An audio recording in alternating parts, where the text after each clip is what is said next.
El 17 de marzo empecé a sospechar algo que nunca quise confirmar, pero como suele pasar, la vida tiene formas muy suyas de abrirte los ojos cuando más intentas cerrarlos. Ese día, salí del trabajo antes de lo normal porque el cliente con el que tenía la última reunión canceló a última hora. Pensé que era buena oportunidad para volver a casa y preparar la cena, algo especial, algo improvisado que sorprendiera a Marta. Llevábamos ya varios días distantes, sin peleas ni gritos, pero con un silencio que pesaba como si alguien más estuviera en medio. No me malinterpretes, no había motivos obvios, solo esa extraña sensación de que las cosas estaban desconectadas, como cuando una radio suena con interferencias y por más que gires la perilla no logras escuchar bien. Cuando abrí la puerta de casa, no hice ruido. Fue más por costumbre que por estrategia. Marta a veces dormía las siestas y no tenía clases por la tarde. Ella da clases de literatura en un instituto en Alcorcón, y si ese día no tenía turno completo, era muy probable que estuviera en casa. Dejé las llaves y la cartera en la encimera como siempre, y me dirigí al salón. Todo parecía normal, incluso aburridamente normal. Pero entonces, desde el pasillo, escuché algo. No fue una palabra, ni un grito, ni siquiera una risa. Fue un susurro. Bajo. Corto.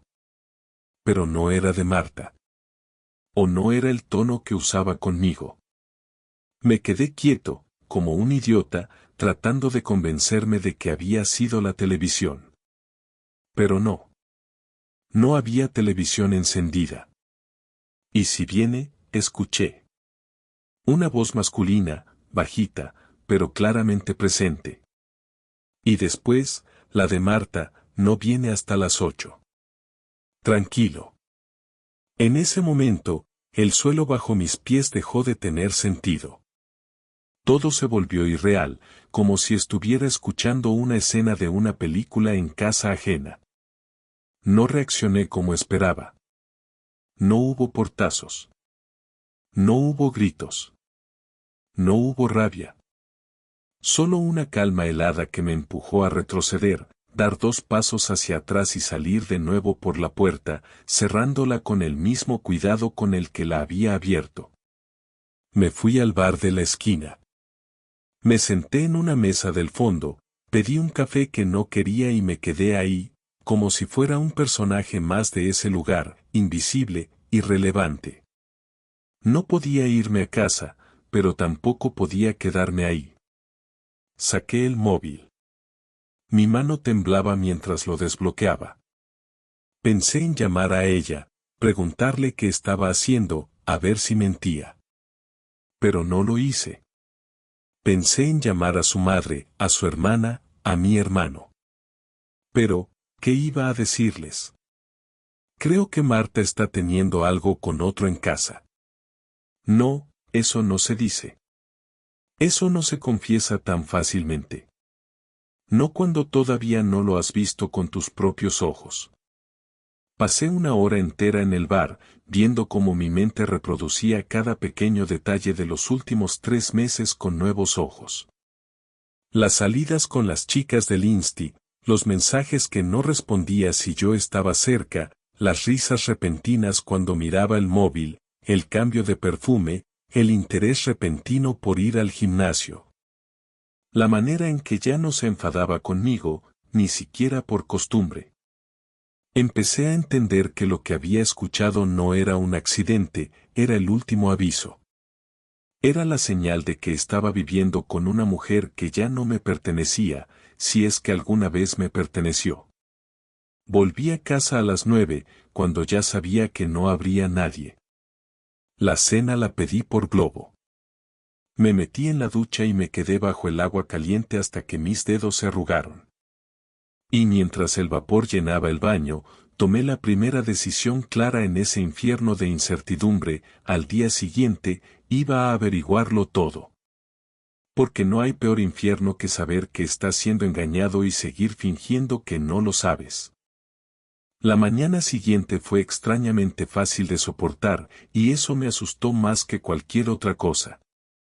Me levanté antes que Marta, preparé el café, dejé las tazas servidas en la mesa como si todo siguiera igual, y ella, sin sospechar nada, bajó al salón con su bata de siempre, despeinada. Con esa cara de recién despertada que siempre me pareció encantadora. Me saludó con un beso en la mejilla, ni frío ni cálido, solo automático. Me senté frente a ella y observé cómo abría su móvil apenas después del primer sorbo. Esa costumbre ya no me parecía inocente. Fingí leer los titulares en mi teléfono, pero en realidad contaba los segundos que pasaban entre cada sonrisa que le provocaban los mensajes que recibía. 1, 2, 3 sonrisas en menos de 5 minutos. Lo que antes habría interpretado como buen humor, ahora lo leía como pruebas en mi cara. Cuando se fue al baño a arreglarse para ir al instituto, tomé su bolso. No busqué su móvil, sabía que ella nunca lo dejaba ahí. En su lugar, encontré una nota doblada dentro de un libro de poesía que había estado usando en clase. No fue el azar. Ella lo había colocado ahí, como un marcador. El papel estaba escrito a mano, con una letra que no era la suya. Hoy a las 6. Donde siempre. No tardes. Sin firma. Sin detalles. Como si no hicieran falta. Cerré el libro con cuidado, lo dejé exactamente como estaba, y volví a sentarme en la mesa justo cuando Marta regresaba, lista para salir. ¿Hoy terminas a tu hora habitual? Le pregunté con voz neutra, mientras simulaba volver a mi lectura. Sí, pero tengo que pasar por el centro a comprar unas cosas. Llego como a las 7. ¿Por qué? Respondió, sin mirar. Por nada. Pensaba hacer lentejas, pero si no vas a estar, no me mato cocinando, dije, sin levantar la vista. Hazlas, que igual me apetece cuando llegue, y con eso, se fue. Ni un adiós. Ni un te quiero. En cuanto cerró la puerta, me senté con el libro en las piernas y releí la nota una y otra vez. A las 6. Donde siempre. Me pasé la mañana ideando cómo seguirla sin levantar sospechas, pero me di cuenta de que no necesitaba disfrazarme ni actuar raro. Marta jamás había prestado atención a mis movimientos. Yo era el que se encargaba de casi todo en casa, y su mundo se limitaba a sus clases, su madre, y ahora, ese donde siempre. A las 5 en punto salí de casa. Sabía que si llegaba antes al supuesto lugar del encuentro, podría ver todo sin que ella notara mi presencia. No fue difícil. Tomé la línea 10 del metro hasta Tribunal, caminé por Malasaña unos 10 minutos hasta llegar a un pequeño bar de aspecto anodino. No lo conocía, pero mientras caminaba lo vi. Algo me hizo pararme frente a su escaparate. No era el sitio en sí, era el instinto. Me senté en una terraza cercana, pedí una cerveza y esperé. A las 6 menos 10 apareció Marta. Llevaba una chaqueta de cuero que no había visto antes y los labios pintados de rojo. No era como se vestía para trabajar. Caminaba con prisa, mirando el móvil. Entró al bar. No pasó ni un minuto cuando otro tipo llegó. Joven. Muy joven. No más de 30. Pelo corto, barba arreglada, chaqueta ajustada, ese tipo de hombre que se sabe guapo y camina como si el mundo fuera suyo. Entró sin mirar a los lados, directo al fondo. No sabía qué hacer. No tenía un plan. Me levanté, caminé despacio hacia la puerta del bar y, justo antes de entrar, me detuve. Me sentía como un idiota. Como el último en enterarse.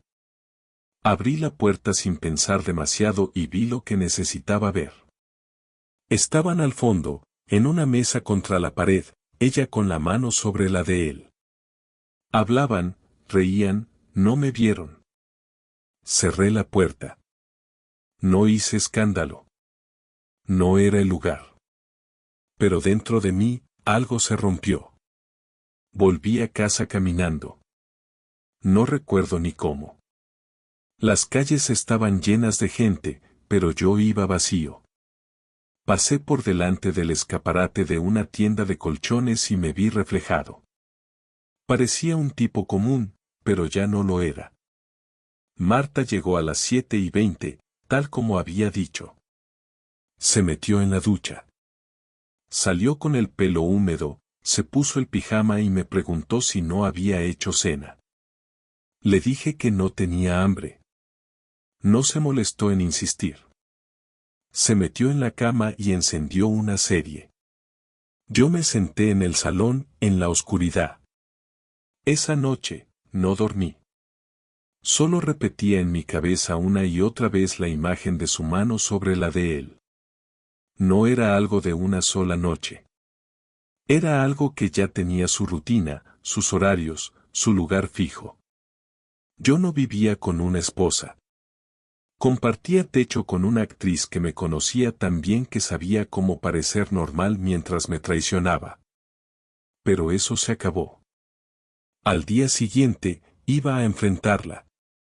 Y no pensaba hacer preguntas. Solo dar respuestas. El día siguiente comenzó con una normalidad irritante. Marta se levantó, se duchó, preparó café y tostadas como si no llevara en su cuerpo el contacto reciente de otro hombre. Yo no dormí nada, y sin embargo logré aparentar lo contrario. Bajé al salón con la camisa mal abotonada, lo cual fue la única señal de que algo dentro de mí estaba a punto de explotar. Ella me sonrió como si nada, como si aún estuviéramos en esa etapa donde los silencios eran cómodos y no una estrategia para evitar preguntas. No le devolví la sonrisa, y aunque sé que lo notó, no dijo nada. Se sentó frente a mí, con su café, y me miró como si esperara que le dijera algo. Entonces lo hice. ¿Dónde estuviste ayer a las 6? Pregunté, sin levantar la voz, sin mostrar ninguna emoción, como si le hubiera preguntado por la hora de salida de su próxima clase. Ella tardó 2 segundos en responder. No más. Su cara no se transformó, no se estremeció, solo ajustó la postura, bajó un poco la mirada y contestó. Fui al centro. Ya te dije que tenía que comprar unas cosas. ¿Y eso incluye meterle mano a un tío en un bar de malasaña? Dije, esta vez sí, sin ocultar la tensión en mi voz. Se le cayó la cuchara que removía el café. No fue una reacción ensayada, fue honesta. No esperaba que supiera nada. Me miró fijamente durante varios segundos, como si necesitara asegurarse de que hablaba en serio, y cuando comprobó que sí, se hundió ligeramente en la silla. No es lo que piensas, dijo, porque claro, siempre empiezan con eso. Ah, ¿no? Entonces explícame qué es. Porque yo estaba en la terraza de enfrente, vi cómo te le sentabas cerca, cómo le cogías la mano, cómo te reías como hacía meses que no te reías conmigo. Y no fue un error de percepción, no fue una confusión. Lo vi todo, Marta. Todo. Ella bajó la cabeza. No lloró. No gritó. No intentó negarlo. Solo se quedó ahí, con el cuerpo encogido y la respiración cada vez más pesada. Finalmente, habló. Empezó hace unos meses. No fue planeado. Es uno de los padres de una alumna. Vino a hablarme sobre su hija y empezamos a hablar más seguido, primero por cosas del colegio, luego por otras cosas. No sé cómo pasó, simplemente fue pasando. No lo busqué. ¿No lo buscaste? Repetí, incapaz de creer lo que escuchaba. Entonces dime, ¿cuántas veces no buscaste quedar con él? ¿Cuántas tardes no buscaste meterlo en tu agenda como si fuera parte del trabajo? ¿Cuántas veces no buscaste su cama mientras yo estaba aquí fregando platos, doblando ropa o creyendo que aún tenía una esposa? No sé qué decirte, respondió, con una voz ahogada. No quiero justificarme. Sé que lo que hice está mal. No esperaba que lo supieras. No sabía cómo contártelo. Claro, porque contar las cosas se te da de maravilla, solté con ironía. Pero engañar, eso sí que lo sabes hacer bien. Eres una experta en eso. ¿Sabes qué es lo que más me jode de todo esto? Que lo hiciste en silencio, sin peleas, sin dramas, como si ya no importara nada. Como si yo fuera un mueble más de esta casa. No quería hacerte daño, intentó decir. Pero lo hiciste. Y lo peor es que aún no sabes cuánto. Me levanté de la mesa. Necesitaba moverme, romper algo, salir a gritarle al mundo lo idiota que había sido. Pero no lo hice. Solo caminé por la casa como un animal encerrado. Ella me seguía con la mirada pero no se atrevía a decir nada más. Después de un rato, respiré hondo y la enfrenté de nuevo. ¿Vas a seguir viéndolo? Se tomó su tiempo para contestar. Demasiado. No lo sé, fue su respuesta, y con eso, todo dentro de mí se apagó. Perfecto, dije, tomando las llaves de la cómoda. Entonces lo decido yo. ¿Qué vas a hacer? Vas a ver, le contesté antes de salir por la puerta. Pasé el resto del día en casa de mi amigo Oscar. Le conté todo. No se lo podía creer. Él conocía a Marta desde hacía años. Fue testigo de nuestro noviazgo, de nuestra boda, de las vacaciones en la playa, de las navidades compartidas. Y aún así, cuando le dije que estaba pensando en vengarme, no me dijo que no lo hiciera. Solo me preguntó qué tenía en mente. Todavía no lo sé, respondí. Pero no puede salirse con la suya. No puede simplemente decir no lo sé y quedarse ahí, como si yo tuviera que esperarla a que se aclare. Oscar me miró serio. Pues entonces, empieza a pensar. Porque esto se corta de raíz, o te vas a convertir en un tipo que vive con una traición todos los días. Esa noche no volví a casa. Dormí en el sofá de Oscar, y por primera vez en años, no le mandé ni un mensaje a Marta. No pregunté si estaba bien, no llamé, no hice nada. Y eso, para ella, ya era una respuesta. Pasaron 2 días en los que no pisé la casa. Marta me escribió varios mensajes que no respondí. El primero decía que podíamos hablar cuando yo quisiera, el segundo pedía que por favor no tomara decisiones en caliente, y el tercero era más largo, con frases confusas donde mezclaba disculpas, justificaciones y alguna insinuación de que tal vez lo nuestro no estaba tan mal como para tirar todo por la borda. Ninguno de esos mensajes incluía una disculpa directa. No hubo un lo siento por traicionarte, no hubo nada que me hiciera pensar que entendía la magnitud del daño que había causado. Me quedé en casa de Oscar, y durante esas 48 horas, más que dolido, empecé a sentir algo mucho más claro, rabia. Una rabia tranquila, sin gritos ni golpes, pero firme. No podía quedarme quieto y dejar que la historia terminara como una simple separación donde cada uno hace su vida y ya. No después de todo lo que yo había puesto en esa relación. No lo planeé con detalle, simplemente empecé a hacer cosas. Volví a casa cuando ella no estaba, recogí algunos documentos, mi portátil, algo de ropa y un par de fotos que quería conservar. Cambié la clave del Wi-Fi, cancelé las suscripciones de servicios que yo pagaba y cerré la cuenta conjunta. Dejé solo lo justo para que no se sintiera de inmediato, pero que notara que algo estaba pasando. Luego llamé a un amigo que trabaja en una gestoría. Le pedí que preparara un contrato de separación de bienes urgente y que me asesorara para dejar todo listo por si decidía ir a por el divorcio sin darle opción a Marta de manipular los términos. Cuando llegué a casa por segunda vez, ya por la tarde, ella estaba en el salón, sentada como si llevara horas esperándome. No sabía si volverías, dijo sin moverse del sofá. Solo vine a recoger unas cosas, contesté mientras caminaba directo hacia el pasillo sin mirarla. ¿Así vas a hacerlo? ¿Vas a desaparecer y ya? Insistió, ahora de pie. ¿Tú qué esperabas? ¿Una reconciliación? ¿Un abrazo? Esperaba que me dejaras explicarte bien las cosas. Te fuiste sin dejarme decir todo lo que quería. Me giré, con la mochila al hombro y la chaqueta en la mano. Te hice una pregunta muy clara y no supiste responderme. Todo lo demás es relleno.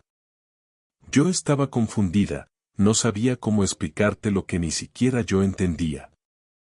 Lo entendiste perfectamente cuando te bajaste la ropa interior en ese bar, así que no me vengas ahora con confusiones. Se quedó callada. Por primera vez desde que todo esto empezó, la vi afectada. No lloraba, pero su respiración era rápida, su rostro tenso, como si de verdad le doliera. Y no porque me quisiera, sino porque ya se daba cuenta de que estaba perdiendo el control de la situación. ¿Lo sigues viendo? Pregunté, sin rodeos. No, respondió. Desde ese día no he hablado con él. ¿Y eso qué significa? ¿Que si yo no te hubiera pillado seguirías viéndolo? No respondió. Ya me imaginaba, añadí, antes de caminar hacia la puerta. ¿Qué vas a hacer ahora? Me preguntó justo cuando abría. Voy a empezar a contar mi versión. A tu madre. A tus amigas. A tu jefe, si hace falta. Porque no voy a dejar que tú quedes como la víctima de una crisis matrimonial, cuando fuiste tú la que metió a un tercero entre nosotros. ¿Vas a destruirme por venganza? No, Marta. No se trata de destruirte. Se trata de que asumas lo que hiciste. Nadie tiene derecho a vivir tranquilo después de pisotear a alguien sin siquiera pedir perdón. ¿Y eso qué te da a ti? ¿Te hace sentir mejor? No. Me da justicia. Porque tú no perdiste todo esto sola, me arrastraste contigo. Salí sin cerrar la puerta del todo. No me importaba si la dejaba llorando, enfadada o llamando a ese imbécil para consolarse. Lo único que me importaba era que por fin había dicho lo que tenía que decir. Durante las siguientes semanas, no me detuve. Hablé con su hermana, con su prima, con la madre, con dos amigas suyas que incluso me dieron la razón. Mostré pruebas, capturas de pantalla, mensajes, fotos que no habría querido tener que mostrar, pero lo hice porque necesitaba que quedara claro que no era un capricho mío, ni una exageración. No me importaba si eso arruinaba su imagen, porque ella arruinó mucho más. También hablé con un abogado. Le expliqué todo, le mostré lo que tenía, y me recomendó iniciar el proceso cuanto antes. Me explicó que un divorcio con prueba de infidelidad podía jugar a mi favor en ciertos términos. Empecé los trámites. Notifiqué por burofax. La respuesta de ella fue un mensaje que decía no pensaba que llegarías tan lejos. Lo ignoré. Ya no tenía nada que decirle. El daño ya estaba hecho, y ahora era mi turno de poner los límites. Una semana después de enviarle la notificación del divorcio, Marta me pidió que nos viéramos en persona.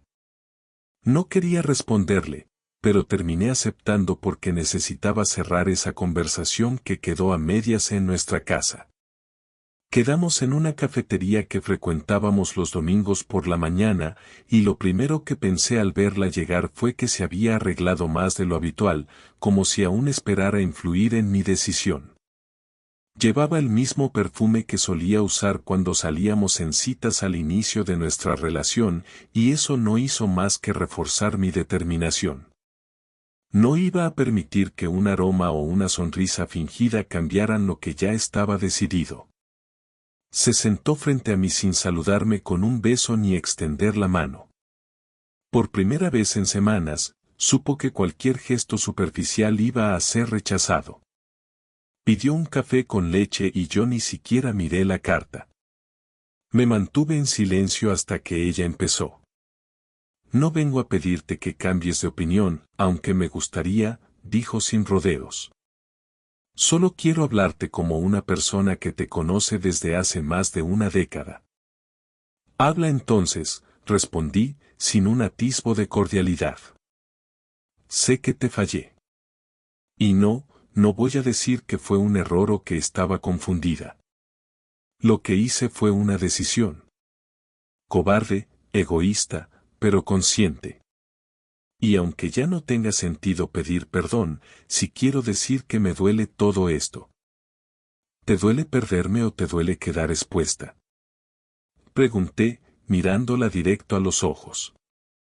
Me duele haberte fallado. Tú no te merecías esto. No puedo justificar lo que hice, pero tampoco puedo borrar que durante mucho tiempo me sentí invisible. Entonces lo resolviste haciéndome aún más invisible. Genial solución, contesté sin levantar la voz, pero sin suavizar el tono.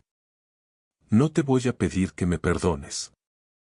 Pero me gustaría saber si hay algo, lo que sea, que podamos hacer para terminar esto con algo de dignidad. La dignidad la perdiste en cuanto decidiste meterte en la cama con otro mientras yo planchaba tus blusas. Lo que queda ahora es papeleo. Ella no dijo nada por unos segundos. Se limitó a mirar la taza como si dentro pudiera encontrar una forma de evitar todo lo que estaba pasando.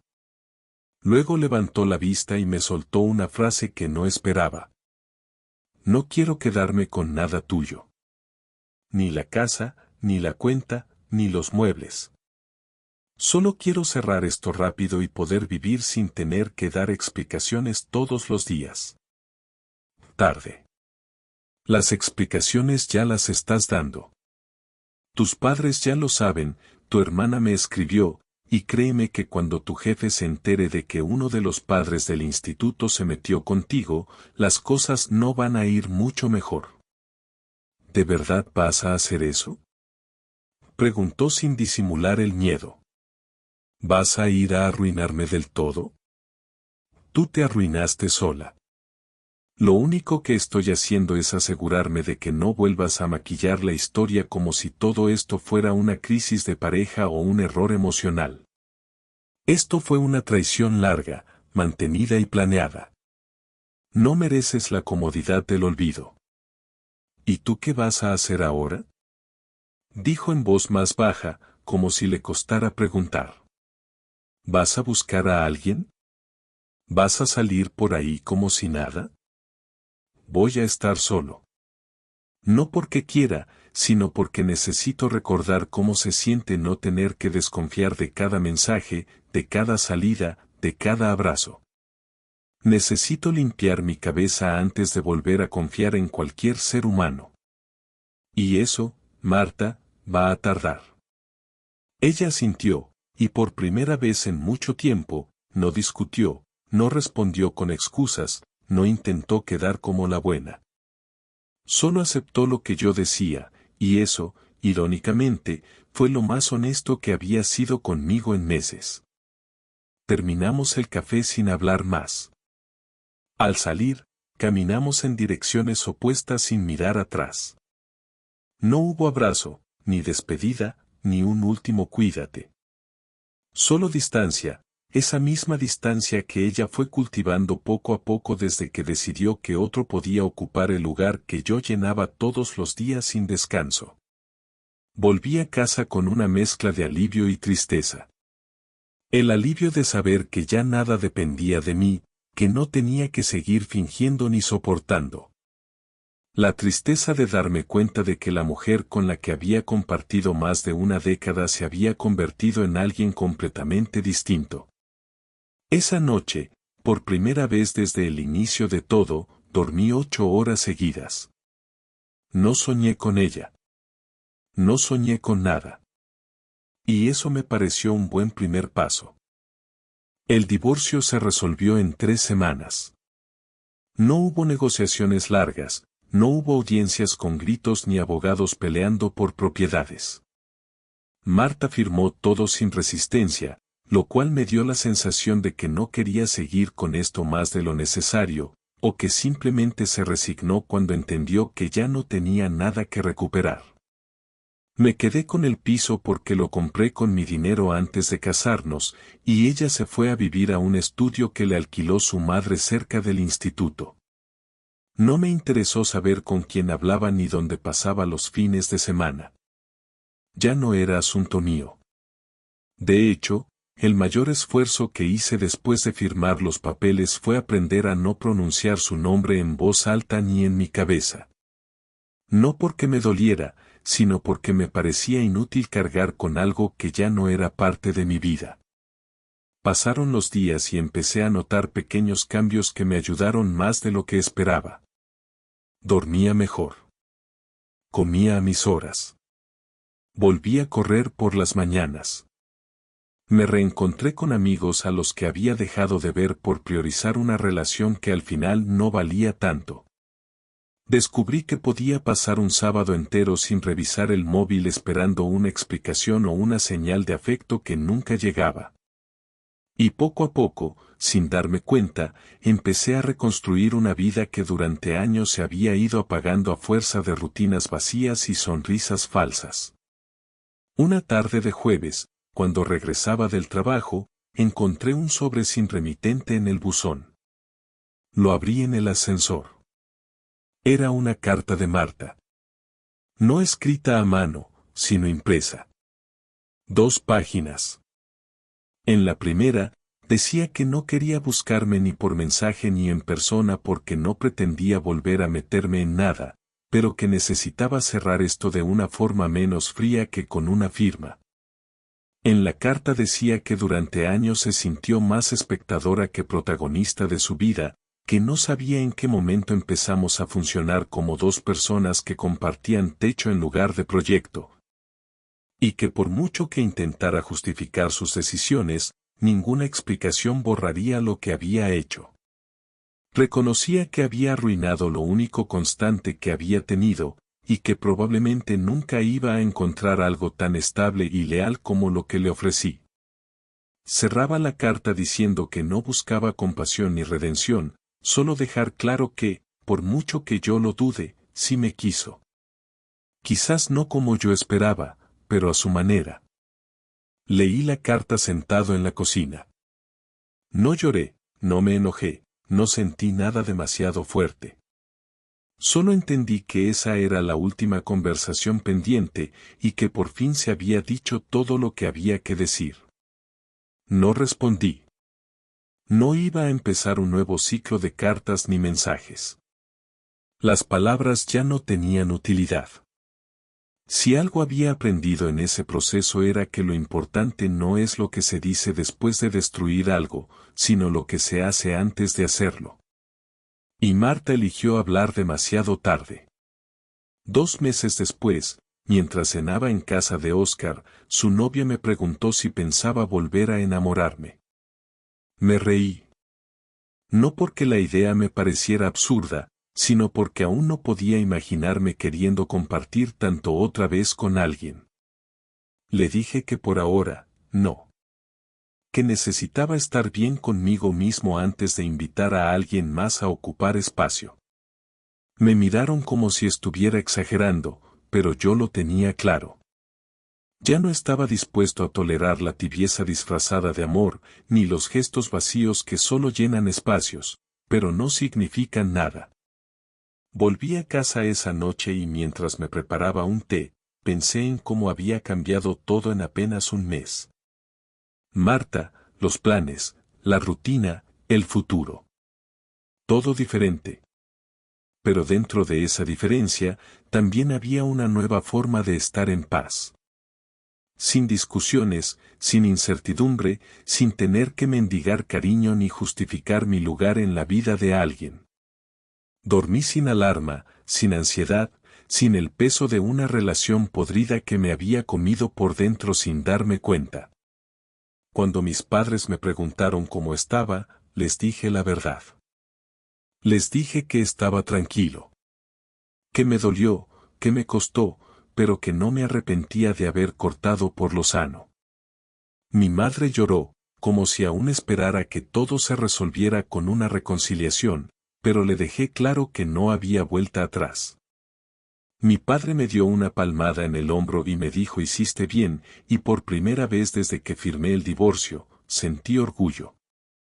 Orgullo de no haberme dejado manipular, de no haber cerrado los ojos, de haber mantenido la dignidad cuando todo apuntaba a que tenía que tragarme el dolor y seguir como si nada.